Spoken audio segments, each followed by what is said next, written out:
Good morning, everyone. Hello, my name is Gulch2, and today I'm going to be taking you through NecroVision Lost Company.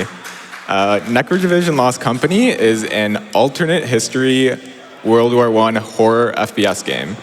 The alternate history bit means that it has dragons, vampires, zombies, all sorts of enemies for us to deal with.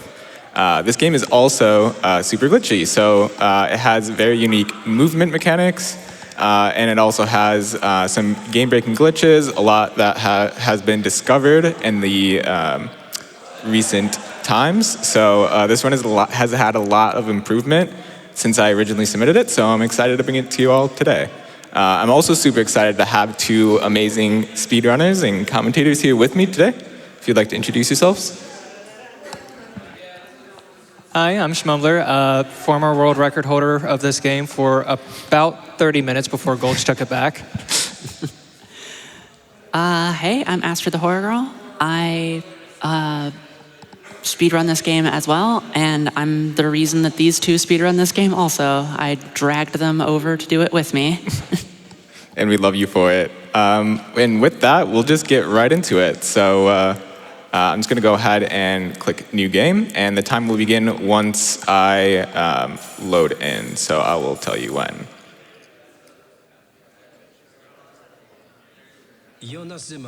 All right, the time is going to start in 3, 2, 1, go. So, NecroVision Lost Company, as Gulch said, is a very glitchy game. One of the big pieces of movement tech is running into objects like this box here that just will accelerate you up into roofs and on top of things. And the other thing is the rifle skip, which allows you to just fly through the air. It is the rifle jump allows you to basically go forward, run, jump, and melee with the rifle, and it just launches you into the air. You can either go straight up, you can go straight forward, or you can even go backwards with it. And that is accomplished by lowering the frames to around something manageable, like 30 frames per second. You can do it at something higher, but it's harder to land it on the precise frame that you need it to be unless it is slowed down a little bit. So it is slowed down to 30 frames per second so that Gulch can do these tricks, jumping into the out-of-bounds areas here and everything. Every time you see Gulch make one of these jumps, it is a frame-perfect trick. It's reliant on the specific frame of animation of the running cycle. And yeah, 30 frames just makes it a lot more manageable. That said, we've done like a lot of out-of-bounds here. Like we're at the very end of the level here on top of a piece of collision that you're never actually meant to get to, and the end of the level is just pulling this lever through the wall. So that's chapter 1. Yeah. It's honestly really incredible when you consider that these levels are intended to be about 25 minutes long a piece, and you know, that was done in about a minute and 40 seconds or something. Yeah, like this chapter here, there's like a bunch of mandatory combat encounters where you're weaving in and out of all these buildings to get to the airfield. But no, we just jump on top of the roof and fly over and hit the jet from the background. You can see there's holes in the ground where the area hasn't actually loaded in yet. Yeah.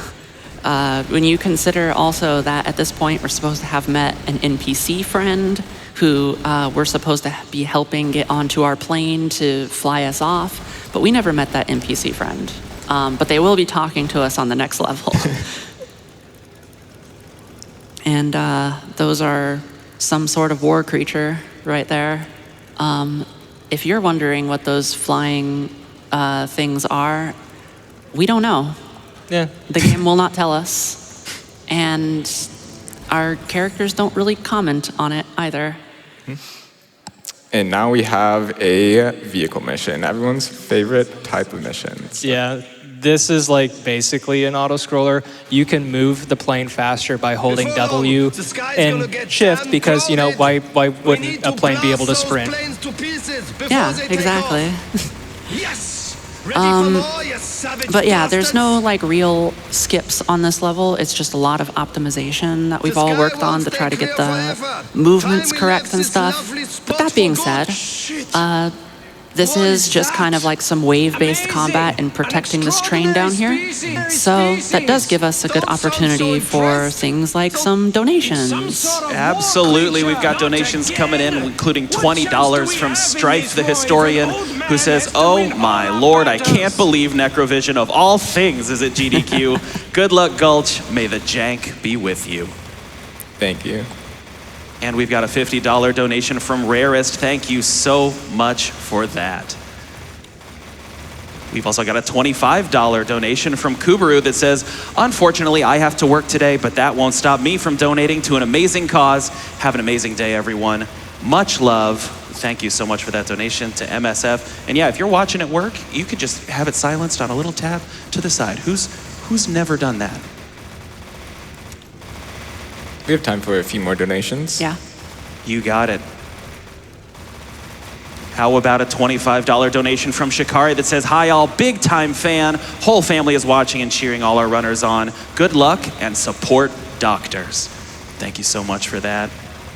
And $25 from Takomi, who says, "Watching for the first time SGDQ with my amazing girlfriend and she loves it. Love you, Joelle, and thank you SGDQ for what you do." That's right. Tell your friends, tell your partners, boyfriends, girlfriends, other friends. Let's everybody get some watching.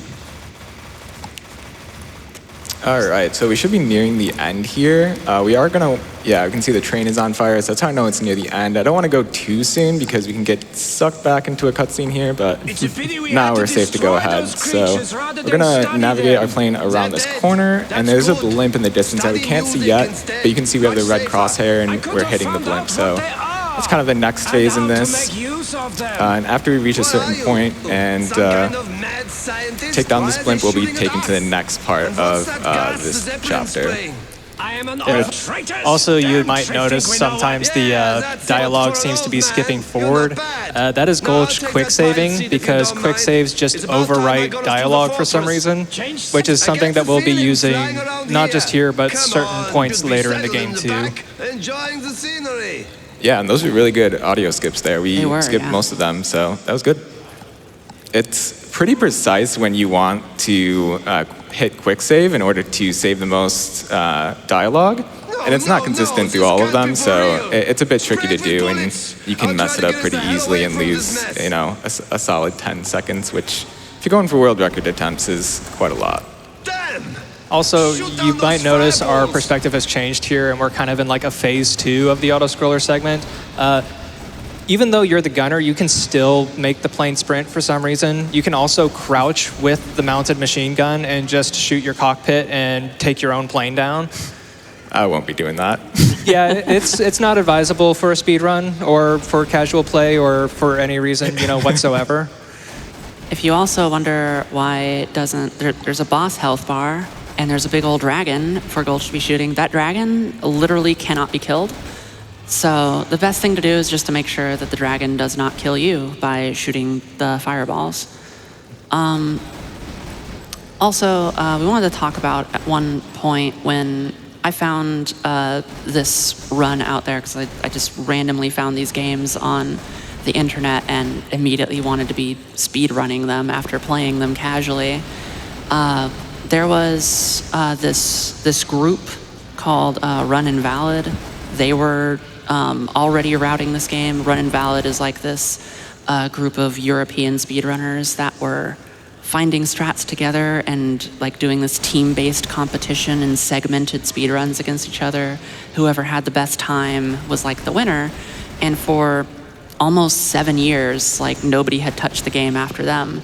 So then I showed up and was trying to get in contact with them and be, hey, I want to run this game, and I'm gonna drag a bunch of people kicking and screaming to this game to speedrun as well. So yeah, got in contact with them, and we've been running this game ever since. And everyone who has joined since, all of us, me, Shmumbler, Gulch, Prisoner as well, we have all continued to find more and more and more things in this game, and it's been a blast. Yeah, huge shout out to Prisoner. He's a great runner and optimized this game a lot. So yeah, this run is like almost unrecognizable compared to where it started. So here in chapter 4, we're going to start in this kind of sleeping state. You can kind of see we're running at a weird angle. But we can just run up the ladder anyways, instead of waiting the cutscene out. And I did a rifle jump and ran along some geometry there in order to get a boost up this hill. And now I'm going to crouch against this mountain here in order to get out of bounds. This mountain section is basically what Gulch is going to do is from the out of bounds zone here is going to Skyrim it up the mountain, basically. Yeah, the collision for out of bounds geometry is really weird. It will like to try to like make you slide down it, but if you like brush yourself against an edge or a vertex, it just launches you. So we use that momentum to just throw ourselves up the mountain. Yeah, it's unclear why some of the texture throws one up the mountain and why some just insists on making you slide back down, and it's also kind of variable. It feels like it's not always consistent, but Gulch got it, and that was not easy to do, so great job. Thank you. Almost got a tree block. There's a technique you can do there to climb up on those trees along this way so that we don't have to go up like this on top of this monastery, but it's very tricky to do. I did get it in my world record run, so if you want to check that out, see what that strat looks like. And I don't know if anybody's noticed. It might be a little hard to tell. We're not supposed to be here. Yeah, I know. we're supposed to be going into the monastery from the front door, as most people do. But no, there's this giant invisible barrier. We're going to jump over it, grab the key. Yes. Let's head for the monastery. And this next strategy here is something that Gulch found. You can just run over the thing to get around. You can just simply do that, because why not? Usually you'd have to kill a couple enemies and that barrier would go down, but for this you can just apparently run over it. And this level, it's going to happen really fast in the beginning here, so I just want to explain this. So we're going to, we're all while blind, because while each of the levels load in, you're able to run. You'll see us do that in most of the levels. And I'm going to run and do a rifle jump in order to grab a key item through a wall. And that's going to allow us to exit the level. It's the item that we need to unlock the last door to the level. Where is that carburetor? Yeah. This is one of the ones that has changed a lot since we've been running it. Yeah, and this was already a really fast level. Yeah. Oh. And this rifle jump is very precise. It just gives you the perfect amount of height you need to get to this window, so it'll take a couple of attempts here, but we'll get it.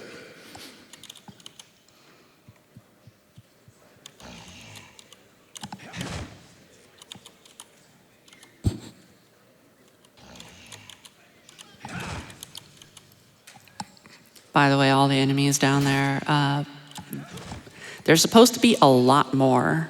This game loves spawning in a lot of enemies, but one of the things that taking this route does as well, good job. Thank you. Is it doesn't let those enemies spawn. Now, Gulch is just going to grab this grenade launcher. It's a special tool that we'll need for later. Mm-hmm. You could actually finish this level by just going out of bounds without grabbing the carburetor and just going right to the exit trigger, but it's actually so important for us to grab that grenade launcher that it's not worth the extra time it saves to skip grabbing it. Yeah. Now for my favorite level.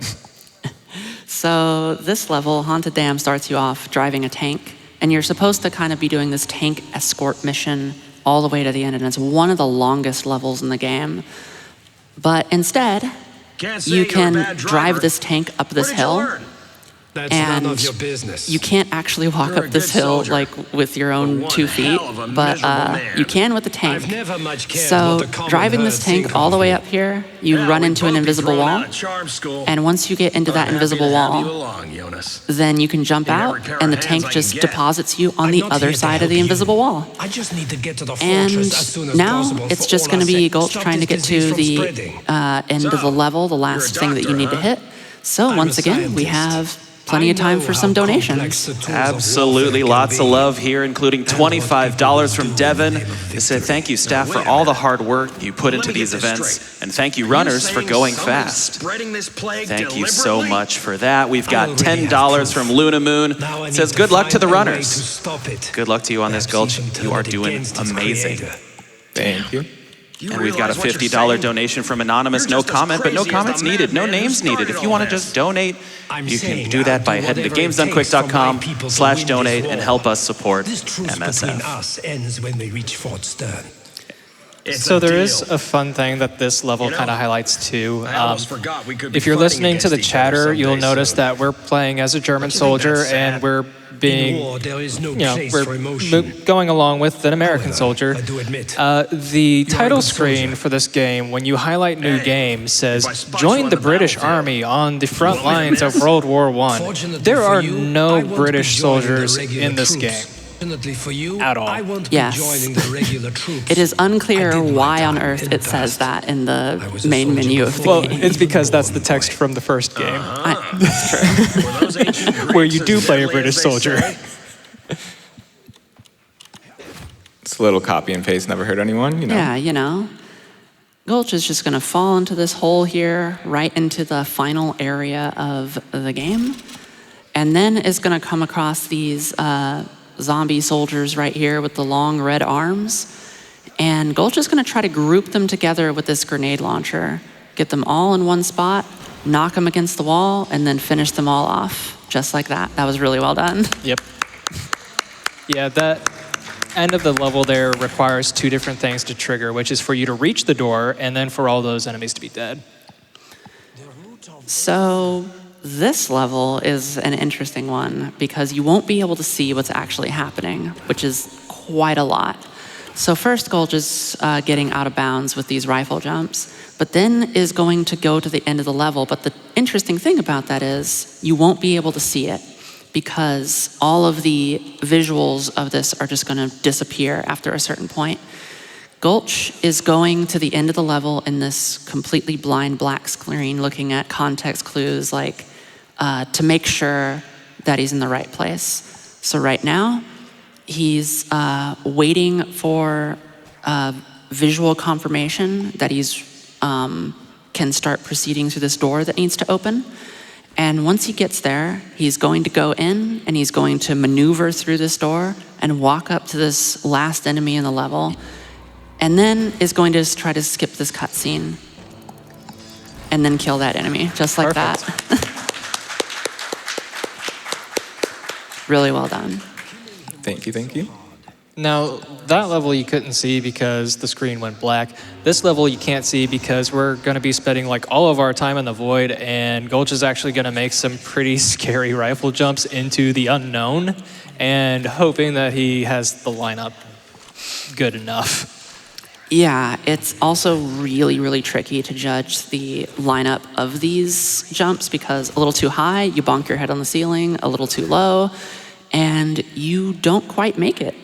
So Gulch is going to start doing those jumps here, and these are some of the hardest rifle jumps in the game. And that was perfect. Yep, perfect. That is a super precise trick, that one in particular, so I'm super happy I got that first try. And then here, you don't actually have to fight the boss, you just fall to your death, and that completes the mission. Mm-hmm. Yep.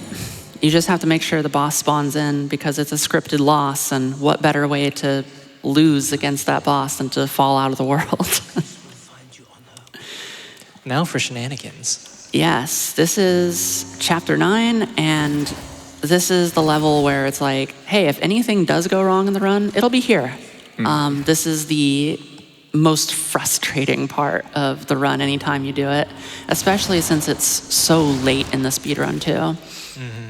So these are our vampire friends. By the way, the vampires have recruited us to fight in our army against the demon undead and have turned us into a necromancer, in case you were missing out on the story a little bit. Oh, first try, wow. Nice. Yeah, good job. That is mostly luck. I wish I could say it was skill, but sometimes you can spend minutes there. It's that trick in particular is the run killer for most people. Yeah, Indeed. it's the same kind of thing as in the Something first is chapter changing. where just Inside running me. into a corner Do we between really two have to physics follow objects them? can just launch you What am for I doing here? no real reason. Right now, Gulch is trying to wedge into the that little hole up there to, yep, get right on out. Good job. And now is going to do some more rifle jumping into the void. And this is some more like you just know where you should be landing. This is another thing that is completely like world record strat. There's that tunnel to his right. He could literally just jump over there and run. But no, Gulch has to do it the fast way. Yes. And we're going to set up over here. We used to have to go back in bounds here to load in this next area, but it turns out the part where we need to go is actually loaded in, so we can just skip right past it as long as we land right over here with a rifle jump. It was so miserable getting over here from inbounds too, because you had to get back out of bounds further in by like running up a pillar and squeezing through a tiny hole in the wall.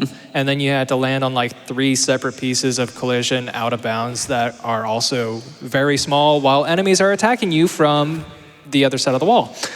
Pretty much. And they would push you off out of bounds all the time. Yeah. So right now, Gulch is closing in on the end of level, and we cross our fingers that the enemies spawn the way that they are supposed to. There's one. Yep, that is a good sign. Oh, I think I went in the wrong way. Let's just reload the save.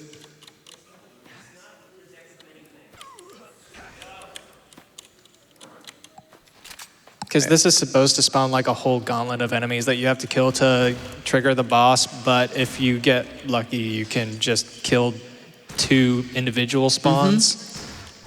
There it is. And there's our If final I boss, kill him, our evil twin. Will I die? If you are wondering, I wonder if there's more context in the story to why we're fighting this evil twin. There's not, actually. It's just there. And he I'm not appears, and dying. we have to destroy him. Yes, And that's die it. That's and just how set it's me introduced free. to you normally in the game. Himself And that was I the rule whole him for entire boss fight, so eternity. good job, Cole. Thank you, thank you. There's a decent quick save too. Skipped a little over half the text. Yeah, Yeah, I pretty much equaled out with the time that yeah, I pretty grabbed that. much. But here we are, going on to the last level of the game. Yep, so final level with the final boss. This enemy here, first Gulch is just going to do a lot of damage with this gun right here to try to get the boss to phase 2. While that happens, I think we have time for a quick couple donations. Absolutely. We've got $5 from Radiant Rayla, who says, got up early to watch my boy Gulch crush it. Good luck. Thank you, Radiant. And I've got $25 from Tim, who says, great run. Nice Jesus Piece t-shirt, Gulch. Thank you, thank you. And then $25 from Anonymous that says, love seeing obscure, janky 2000s shooters get demolished at GDQ. Good luck to the runner. Excellent. So here it is, the final part of the run. What Gulch is going to do here is pull these levers next to these blue towers. What that does is charge up the gauntlet fireball throw ability, which does so much damage to the boss that you kind of have to do it. Yeah, like you can see how little the health bar is going down with these shots.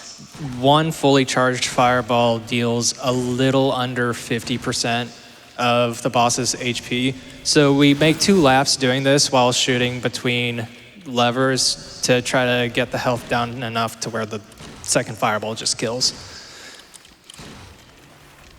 And here we are hitting our last switch here, so I'm just gonna save for safety because these flying enemies can actually intercept it and kind of save the boss a little bit, but we were lucky there and hit the boss, so we're gonna do one more trip around. Yep, we're basically on our victory lap here.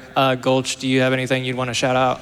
I just want to shout out, the community, shout out Prisoner, Astrid, Shmumbler, as well as Havard and all the rest of the people at Run Invalid for, working on this game and finding all these strats out. I've had so much fun, optimizing the run with all of you. So yeah, thank you so much. Anything that you guys want to shout out? everyone, if this looks interesting and this looks wild and you also want to speedrun it, I made a tutorial. It's great. This should be the last throw right here. Yep. As long as we hit. And we did not. A little bit too far. A little so we're too going to have far. to approach him a little bit. Let's maybe do a... But time is coming up pretty quick. As soon as the screen fades to black here, after the damage gets all done, there it is, that's time. Time.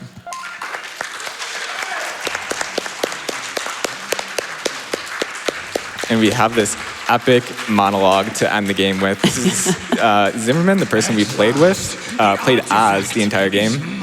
And this is the prequel to NecroVision. So this is actually a boss who we face in that game. But I'll let this play out. But thank you guys so much.